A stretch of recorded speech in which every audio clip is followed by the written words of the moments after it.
I spent the last week at Unity Village at the affiliated New Thought Network retreat, which was wonderful and uplifting, a little exhausting for me because I'm so involved in organizing and operating it. But I'm going to talk about the parts that touched me from within. And the theme is deep within.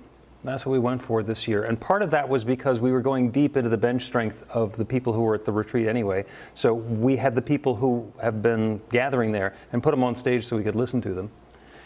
And deep within is also connecting with our truth, what's down deep within us. And that shows up in a couple of different ways. Deep within are treasures, gifts and talents and skills and abilities, many of which we're aware of, ways that we can bring ourselves into the world and share those gifts and talents and the unique presence that we are with the world, and touch others and help others and uplift others and accomplish things and do stuff and build businesses or families or practices or whatever it is that we're doing. And we celebrate those. We celebrate those treasures that are deep within. And also deep within, maybe for some people, there are some demons. There are some things that we did or were done to us or we experienced either earlier today or earlier in life or as children, that when we reflect upon them, that's just not who we are, what we're about now. And perhaps it left a trauma or a scar or an injury or a wound. And a lot of times what we want to do is just forget about it. I was talking to somebody, there's a sign on the Verrazano Bridge as you're going from Staten Island to Brooklyn. It says, forget about it, one word. Sometimes we just want to forget about it. But of course, when we go deep within, those injuries, those wounds, those demons are there. And sometimes they're so scary they don't want to deal with them. And the idea of going deep within is that by acknowledging and owning and establishing a relationship with those demons, those injuries, those things, it takes their power away. Yeah, that happened to me, and that's not defining my life now. That's the truth of what happened in the past, and it's influencing me, but it doesn't need to control me. As I think about some of the demons, some of the injuries, some of the stuff that either I've done or has been done to me, it has made me far more capable and effective in doing what I'm doing next. I happen to have had some ministers during my coming up in New Thought who did some dysfunctional things unto me. And one of the things that I learned is now I know how not to treat the people who I'm dealing with as a minister. So isn't that good news? Yay! Yes, it is. So a lot of what happened last week was digging into just those sorts of experiences. And there were a dozen people who were doing talks and keynotes and workshops and activities, and it was all very rich and uplifting. I'm going to talk about a couple of them. My friend, Reverend Michelle Izugbu, that's her name, Izugbu. She lives in Phoenix, Arizona. She's part of Sofa Sundays, which is a group that meets at 11:11 on Sunday morning, and they sit on a sofa and they just chat with each other, she and her co-minister, Jeannie Sovereigns. And there is so much love in Michelle's life because her maiden name is Davis. And she loves this man so much that she changed her name to Izugwu. As far as I'm concerned, that's love. And she had an experience some number of years ago. She has 4 kids. A son, and then a long time there was another son, and then several years, and then there were twins who were born premature. And the middle son was quite a challenge for her. And she found herself arguing with him all the time. And he was just combative. And she was in the middle of an argument at one point, and she realized, I don't want to be fighting with him. This is my son, and I love him, and I disagree with him, but I don't want to be fighting with him. So she just stopped. She stopped fighting. She did whatever she needed to do to clear the energy because what she wanted to do was be hugging him. And she's turned that into a technique and into a book called the Reset Method, When we find ourselves in one of those situations where we're having a fight, when we're having a disagreement, when there's a bunch of energy coming up with somebody and we don't want the energy to be the defining factor, we can just stop. I don't want to do this anymore. I'm not interested in winning the argument. I'm more interested in love. And this reflects back on a lot of stuff that I've talked about before, which is in any situation, we often can choose whether we want to be right or we want to be happy. And it's interesting, if you ask people, do you want to be right or you want to be happy? They say, I want to be happy because I'm right. And we got to let go of being right. Maybe I'm not right. Maybe there's something going on in this situation that is bigger than what I assumed or expected or am insisting is the truth. In golf, they call it a mulligan. You do a bad shot, the group agrees, you can take the shot again, like it never happened. And it's really easy to do that as long as you're willing to let go of the energy. I'm not going to say, let's stop arguing, and I'm going to say the last word about the argument, and then we're going to go on, and you're going to eat that. No, that puts that deep within. We're not going to do that. It's just like, let's move on. Let's do something different. Very simple, but very powerful. My friend, Dr. P.J. Stanley, who's spoken at New Thought Philadelphia a few times, she's down in Fort Worth, Texas. She was stressing the importance of not knowing how something's going to happen. Don't need to know how. She told a couple of stories. One, when she and her husband were married, and for some reason he needed to go back to Vietnam because it was important to him. So she went with him. She said, I don't know why I had to go, but I went to Vietnam. So we were in Vietnam for a while. And apparently with the visa that they had to leave the country in order to be eligible to come back. So they followed the immigration and visa rules. They needed to go someplace else. They're not going to come back to the United States. So they went to Thailand. They went to Phuket, Thailand. And along the way, she had set the intention that she wanted to get back into music. She wanted to sing. She wanted to perform. She wanted to be in music again. And she got to Phuket, and there was a big resort right nearby, the lavish one in the area. And she got to talking with the events manager. And the events manager was lamenting that he was way too late in getting a band for the season that was about to start. So, what do I do now? And she knew from a previous relationship with an events manager that they don't really care about the music. They don't really care about the band. They need to know that they're dependable, they're going to show up on time, they're going to perform, they're going to leave. So she said, I can do music for you. And he said, really? She said, when do we need to start? A couple of weeks. Okay, got it. Bring a band. How big do you need the band to be? And they told him, and so she said, we got it, made a deal. Then she went out to find a band. She was the most successful musical act and booker in Phuket for 5 years. She set the intention for what she was going to do, and then it happened in partnership with the infinite. We all have a lot of words or names for the divine, that creative power, God, source, nature, the Big Bang. She calls it George. She's got a relationship with George. So she just turned it over to George, and George put her in charge of this project. Fast forward, she moved back to the United States. She and her husband decided that they weren't going to be married anymore. It was a mutual decision, but still kind of painful. She got the car, a little PT Cruiser that she loved, a green PT Cruiser. And for some unknown reason, she loved this car. And after many years, her friends told her, you know, you really need a different car. And she took a fresh look at the PT Cruiser and she said, yeah, I do. So she set the intention to have a new car. And nothing happened. And then somebody said, well, what kind of car do you want? She said, I don't know. And her friend pointed out, well, if you don't know what kind of car you want, then that's what you're going to get. And that's what you've gotten so far. So she thought, oh, all right. And she started looking around, just like driving. She's looking at other cars, and she decided, that's kind of interesting. I don't like that one at all. This one's, maybe. And she decided that what she really wanted was an Acura SUV. So she set her intention for an Acura SUV. She had no money to buy a new car. There was none of the resources, none of the infrastructure was in place. And within a couple of days of deciding that's the car that she wants, a friend of hers called and said, I'm in a situation. My wife when she's driving, she keeps drifting into the wrong lane, so I need to get her one of those cars that's smart enough to tell her where she's supposed to go.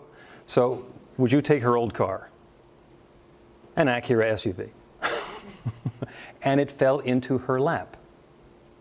Because She let go of how. How's that going to happen? I don't know. None of my business. She says George knows, God knows, the divine knows, the infinite knows. This is a creative power that creates galaxies. Do you figure it can find a car for you? Do you figure it can find a date for you? Do you figure it can make that pain in the foot stop hurting? Probably. Probably. There are the workshops talking about transformation. And transformation is about our willingness to do the work. And it's not that we have to go out and move this from here to there. The work is to dig deep within, to understand what the gifts are, what the talents, the skills, the resources, what is it that we're bringing to the situation, and also what are those traumas, what are those injuries, what are those things that are controlling us that we might not be aware of? Is there something for us to let go of? It's a wonderful question we get to ask ourselves. Am I willing to do the work, the internal, spiritual, emotional work, to clear the stage so that something wonderful can happen? As PJ pointed out, if she didn't decide what kind of car she wanted, the universe would be sitting there saying, okay, waiting. I got time. Infinite time. And of course, that's nothing new either. The phrase about that is nothing changes until something changes. So when we change, then the outside experience can change. There are lots of possibilities for how change can happen. There was a wonderful announcement during the big event that we did on Tuesday evening, the Raise the Roof open house. I'll explain a little more about that. This is a new project, a brand new project that was announced last Tuesday, which is a collaboration between the Affiliated New Thought Network, which is sort of the combiner, and the Centers for Spiritual Living, which is one of the big New Thought organizations, the one that was founded by Ernest Holmes, and Unity, which is the other big New Thought organization that was founded by Charles and Myrtle Fillmore. And there's now a combined effort called An Awakened Path. And it's about collaboration and outreach, because we think we have something really powerful in this New Thought teaching, and we're tired of being the world's best kept secret. There are lots of people who keep on taking a little tiny bit of this, like, oh, you can do an affirmation, I am prosperous, and be prosperous. And that's a fraction, as you know, of a spiritual practice. And it works right up until it stops working. So these three organizations, and what's going to happen immediately is the other organizations are already piling on, because we want to be part of this as well. It's a collaboration for teaching materials and for outreach and for promotion and for marketing to bring something new into the world. And this is all a matter of bringing everybody together, going deep within and saying, who are we, what do we want to do? And it was wonderful to have Sonny Cantrell-Smith, who's the spiritual leader of the Centers for Spiritual Living, and Jim Blake, who's the president of Unity World Headquarters, together on the stage with Michelle Whittington, who's the executive director of Anton, saying, this is who we are, this is what we're doing, this is what we're creating, this is what's happening next. Kind of gave us chills. It's wonderful. And that happened during our Tuesday evening Raise the Roof open house. So the Anton retreat has been going for 35 years. And it was at little conference centers in California, up near a lake someplace that nobody could get to. And when I first started going in 2011, it was in the Franciscan Retreat Center in Scottsdale, Arizona. And it was a wonderful little place to get together where the Franciscans were running things, and we kind of got to play along. And we've been at Unity Village since, I think, 2019, 2018, maybe a little before that, and in the hotel conference room, which has room for about 120 people. And this year it looked like we were going to outgrow the 120 people capacity, so we wanted to move to the slightly larger chapel. And Unity Village has been rebuilding their activity center, and is now the Goppert Event Center. It's an 850-seat venue. It's a huge step up. It's got lots of technology. It's got gorgeous space. It's an atrium building. It is spectacular, absolutely spectacular. So we were given that space. And one of the things that we said is, we've got all this space. We're going deep within. We have all the talent and the treasures that we're willing to share. Let's do an open house and invite all the people from the area to come in. Because Unity Village to the people in the Kansas City area is kind of like Philadelphia to the people who live in New Jersey. There is some barrier that keeps them from wanting to come in. For us, it's the Delaware River. People, for some reason, think of that as a moat that's keeping folks in New Jersey from coming to Philadelphia. You need a lot of nerve in order to do that. So there are a lot of people in the area that have been involved in New Thought or peripherally touching New Thought who'd never been to Unity Village. So we said, let's have an open house. Let's invite them all in. And the hook was that the musical director for the retreat this year is Ricky Byers, the amazing Ricky Byers, who's like top shelf New Thought music. So we're going to do a Ricky Byers concert, and everybody in the Unity world knows Martha Creek, especially in that area, so we're going to have a keynote speech by Martha Creek. And that's what we're going to get people to come in for. And as soon as we said we're going to do that, the churches and the people and the community started raising their hands saying, hey, let's have a choir. Well, who's going to run the choir? Stephanie Bland says, I'll do the choir. So they organized a community choir, 80 people in this choir to sing along with Ricky Byers. And Ricky loves to sing with the choir, but as she told me, I used to be a choir director. Now I like to sing with choir. Somebody else can direct. And it was wonderful. So we had this choir, we had this talk by Martha Creek, we had this special announcement that nobody knew about the Awakened Path, that collaboration. And we invited people in. And we were ready to have a full house, 850 people. There were about 600 there. There were about 600 people there. And it was a big deal. It was a spectacular deal. And we had a vendor fair. We invited somebody to set up a vendor fair. So there were 14 people who came in selling singing bowls and doing healings and reading tarot cards and crystals and all the rest of that.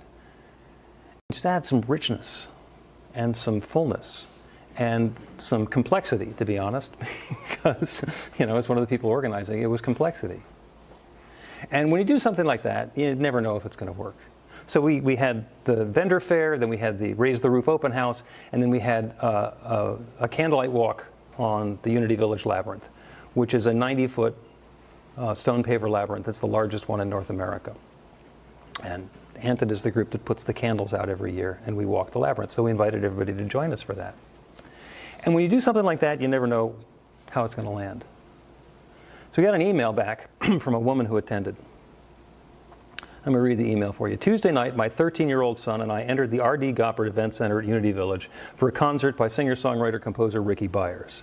Tables of vendors selling crystals, tarot cards, psychic readings, massages, and more filled the lobby. This definitely differed from the Baptist church I attended growing up. My son currently attends Baptist church on his own each Sunday. He said, "This is overwhelming."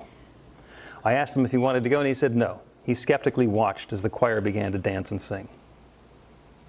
Eventually, he began to tap his foot to the beat. Then I saw his body jiggling from side to side and then stomped his feet to the beat. Finally, he was clapping his hands and yelling, "Amen."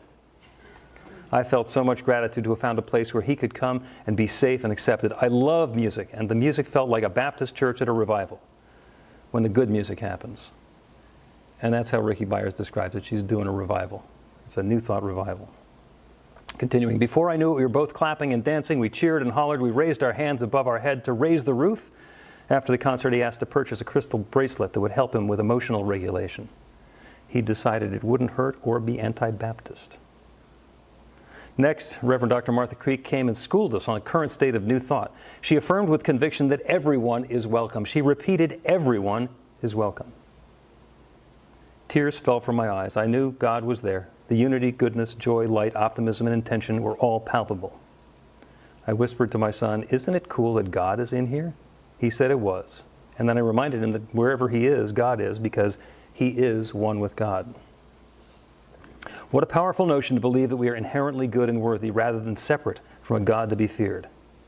This shift is life-changing. Afterward, we walked the labyrinth and whispered to each other about what a labyrinth and meditation are. He felt accomplished after walking the 3/4 of a mile through the labyrinth. He admired the moon and stars as we walked. We spoke again about how God was right there with us everywhere. I'm thankful to Unity and affiliated New Thought Network for the continual evolution of my belief systems and a safe place to explore.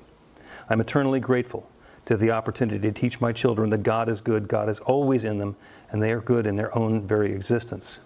What a stark contrast to my upbringing in church. I'm thrilled to be here to continue the growth in my spirituality, faith, education, and personal and professional growth. I'm also thankful for a night with my son I will never forget.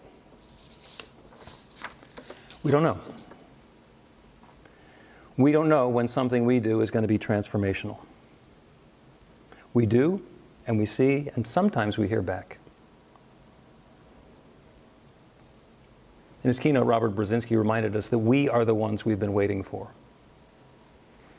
If there is salvation, if there is rescue, if there is resurrection, if there's redemption coming, we're the ones.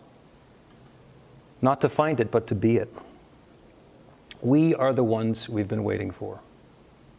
And a reminder to me that next Saturday, on the 18th of October, is a No Kings protest, and it'll be the biggest one ever. And this is a protest to say this is who we are. This is what freedom, this is what love, this is what harmony, this is what equality, this is what fairness looks like in my world, in my country. It's called No Kings, because we don't have kings. It's not to fight against anything, it's to stand for the truth of the love that we are. It's an opportunity to speak up and claim the future. So if you're planning on going to a No Kings rally, I'll see you at the one in Philadelphia or wherever it is that you happen to be. And if you're not planning to go to one, go to indivisible.org or just go online and search for No Kings. It will certainly tell you where to go and how to take part. And decide what kind of a world you want to live in. And go to the protest knowing that. You don't have to have a preconceived notion. You don't have to go wanting the things that I want. And don't be dismayed, because how could that possibly change anything? How could that possibly help? How? It does none of our business. None of our business how. I was reminded today that in the 1920s, in the interval between the world wars, as Germany went into fascism, the same forces were trying to drag the United States into fascism, and we came out with an empowered working class, consumer class, driving the most effective economy in the world. We became the saviors who helped to win World War II. We have freedom, we have self-determination, we have intention, and we can do it again. Do I want to? Doesn't matter. We are the ones we've been waiting for.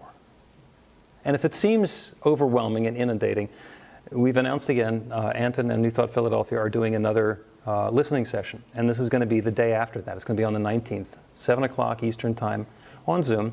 And it's not to fix anything. It's not to protest or claim anything. It's simply to be present with each other for what's going on, to talk about the possibilities that are at hand, to set some intention and be present with each other. So I invite you to register for one of those and get reminded about the Zooms and stuff. And the other thing I'm going to give you a shout out for is we announced Aligned, Awake, Aware, which is the 2026 retreat at Unity Village. And as I have said before, if Unity Village is not on your bucket list, you need a bigger bucket. It is spectacular. It is the largest New Thought property in North America. It feels spiritual and deep. There's nature grounds. There's a wonderful courtyard with roses and fountains. There's a prayer vigil that has been going for over 120 years, continuously. And Anton is one of the few groups that gets invited to have individuals sit in that prayer vigil. So there's an opportunity to spend a half an hour doing prayer for 30,000 people worldwide who have requested prayer, and to be present in that process. And doing it with the affiliated New Thought Network retreat makes it even better, because it's like a family reunion, even if it's family that you've never met before. Floyd Lula is doing the music. That's Gary Lynn Floyd and Jamie Lula, who is the same Jamie Lula who is doing music for New Thought Philadelphia from time to time. An opportunity to be that bright light of love that you are. And the good news is, because you're part of New Thought Philadelphia and we're a member of Anton, if you let me know by the end of October, I can get you in at the really low price, like less than $500, and that includes the whole program and a week of meals. End of the pitch for that. And it's not a pitch because I want to sell you something. It's because there is such richness and such value and such a treasure there that I really want you to share in it. Because deep within there is a treasure. Each one of us is a gift. We're each on an awakened path. We each have an opportunity to share those gifts and raise the roof, to bring about transformation, to let go of how and open to the wow. So I invite you to do that. Let that be the truth of who you are, because you are a blessing. And so it is.